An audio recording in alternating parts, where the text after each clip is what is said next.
Instrumentals. Mike Wilmer.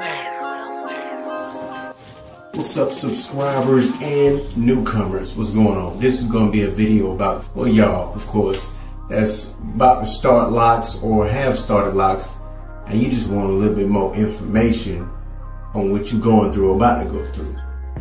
I'm about to help you out because I done cut out the middleman, all the little research. I got you because I did my research. I'm about to share with y'all. Let's get it. I'm going to start with the basics. What's a dreadlock? Okay, a dread is hair matting and binding as it grows, like just binding together. The amount of time needed for your hair to lock up officially, it depends on the type of grade of hair you got. The more straight your hair is, the longer time you got. The more curly it is, like super fine curly, like the less time you got for it to lock up. For the more straight haired individuals, it's gonna take a while for it to lock up. So with that being said, having dreadlocks or getting dreadlocks, going through the process, it takes patience and care. You gotta take care of them at the same time.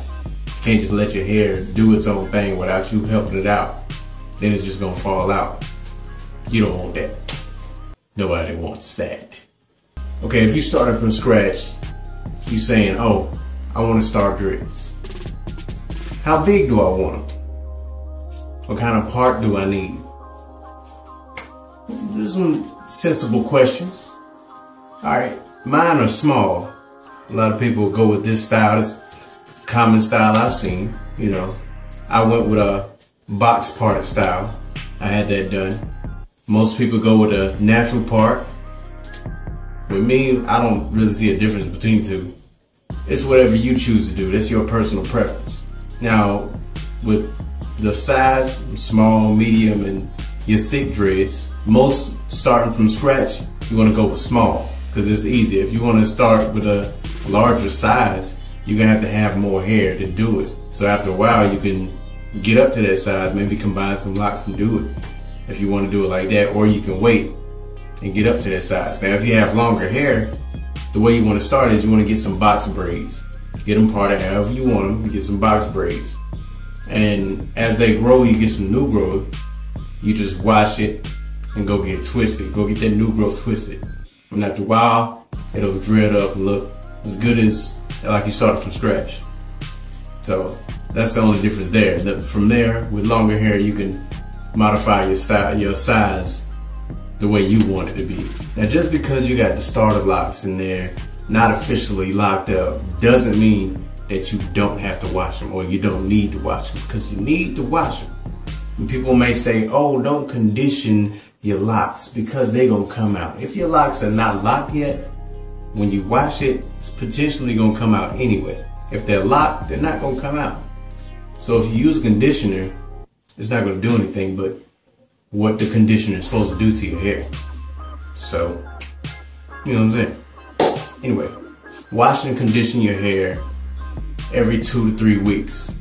Then after you do that, right after you want to go get them done, or if you go to the salon or wherever you go, you can go get them to wash it, you know, wash it, condition it, and go from there. When you're getting your locks done, you want to find somebody who knows what they're doing, preferably a loctician. A loctician is a professional stylist for dreadlocks, so you really want to go to those people.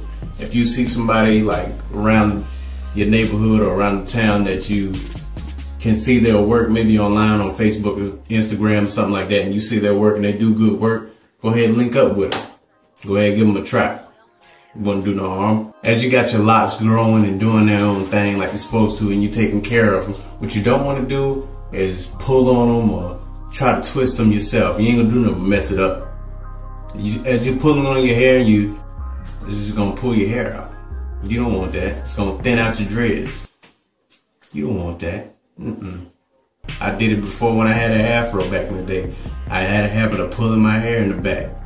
It was just pulling my hair out. I looked in the mirror one day, it was all thin. I was like, no. That was before I was about to start locking. I cut my hair down and restarted. Couldn't do it, man. As far as products, this is a big thing. Products. You don't want to use nothing thick when you're starting your locks. Now, a lot of you thinking, I might be on the right path. And some of you thinking, did I get this done right? Because it ain't feeling like it's a light product at all. Because that's what you want to go with, a light product, something that moisturizes your hair as well as lets it breathe and grow and do what it needs to do.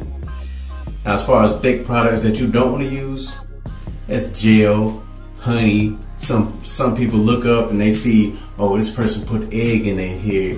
Nothing that you get out the refrigerator or in the kitchen. Don't do that. And wax. Now, wax sometimes can be used, but you gotta use a little bit because it's so thick. You don't want to use a lot of wax on your hair because it's gonna not allow your hair to breathe, and it's gonna cause buildup with the product in your hair. And as you try to wash it out, after a while, as it grows out, you're gonna see you have buildup still in your hair. It's not gonna be able to come out easily at all. So you don't want to use nothing thick in your hair because it's gonna cause buildup. You don't want that. You want to use light products. Now, as far as recommended products, of course, the products that I use are Jamaica Mango Lime products. I use those. Very light products, go well with your hair, do what it needs to do. Want to read the bottles for what you need to do with your hair. Maybe you got dry scalp. They got shampoos for that, things like that. Some other products I recommend. You want to go to the evolutionofstyle.com. I'm gonna put that link below. They got some good products up there. You might want to check those out. Maybe you can see if they're in your local beauty store or something like that. Local beauty supply store. You can go cop those. Give them a test run. But those are good products. You want to start your locks or get your locks twisted. Now, as you're wearing your hair, got your locks twisted up the right way. You're like, okay, I'm doing good. I done followed the steps. I'm doing what I need to do. But wait a minute. It done got dry after a week or so. What you need to do is oil it every, twice a week. Oil it. Maybe some tea tree oil or the oil sprays. You want to use that. Don't use a lot. Hit it to the scalp. You know what I'm saying? Get it through. Don't saturate just dreads. Don't do it. Don't saturate it. Don't do that. You walk around all slick headed. Don't do that. And in the long run, your dreads are going to have a soft texture like it's supposed to do. Because most people that use these thick products, don't do what they're supposed to do. Don't wash and condition their hair. They end up with these hard locks.